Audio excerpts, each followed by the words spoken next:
अरे किसी सनातन धर्म के किसी ग्रंथ में नहीं लिखा कि गृहस्थी को छोड़ के और संत हो जाओ, नहीं। एक नियम बनाया गया, उस नियम से कोई चले ना तो मेरी गारंटी है ना तो किसी घर में कलह होगा, ना झगड़ा होगा, ना कभी किसी बात की संकट विपत्ति आएंगी, ना घर में पितृदोष लगेगा, कुछ नहीं होगा। उस नियम से यदि चलो। आज 99% लोगों के घर में पितृदोष है। उसका कारण पितृ नहीं है, हम और आप ही हैं। आप देखो सनातन धर्म की पद्धति क्या थी। कलयुग के व्यक्ति की उम्र है 100 वर्ष, तो उसको 4 भागों में विभाजित किया। बचपन से 25 वर्ष तक विद्यार्जन करो, ब्रह्मचर्य व्रत का पालन करो।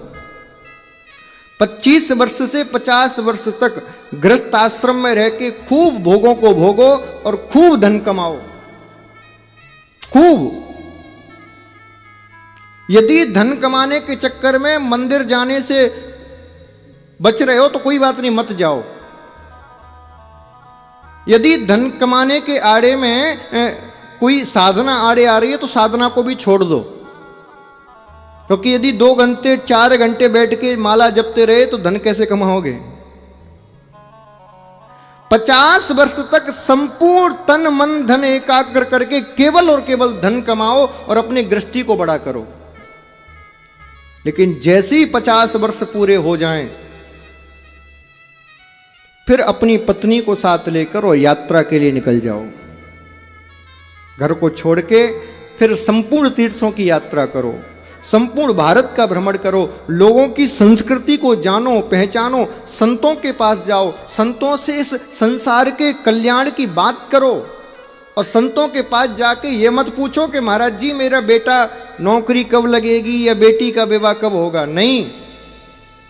संतों के पास जाके पूछो, बोले महाराज जी मैंने धन तो खूब कमा लिया, गृहस्थी को बढ़िया बना दिया, अब मुझे बताओ इस गृहस्थी को छोड़ूं कैसे, अब इस गृहस्थी से मेरा मोह भंग कैसे हो, ये बताओ। और 15-20 वर्ष तक 25 वर्ष तक जब आप भटकोगे तो कोई ना कोई सच्चा संत आपको मिल ही जाएगा, जो आपके सिर पे हाथ रख के संसार के मोह को हटा देगा।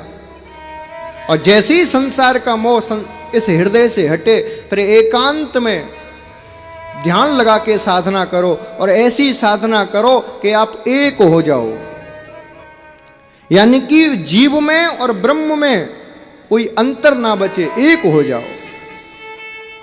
फिर आपको ये तक ना भान हो कि मैं कौन हूं, मेरा शरीर क्या है, ये तक ना भान हो तो समझ लेना तुम्हारा मोक्ष हो गया। और यदि वृद्धावस्था में भी घर गृहस्थी की, घरवाली की चिंता सता रही है तो मैं लिख के देता हूं मोक्ष नहीं हो सकता। तुम्हारे कितने भी पिंडदान कर ले, कितना भी दान कर लो, मोक्ष नहीं होगा।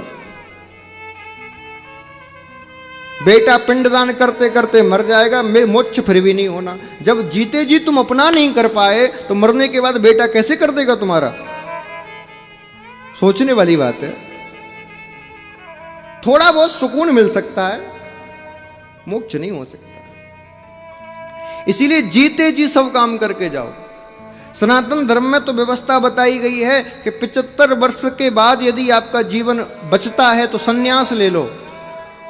और जब आदमी सन्यास लेता है ना तो अपने पिंडदान स्वयं करता है, अपने हाथों से।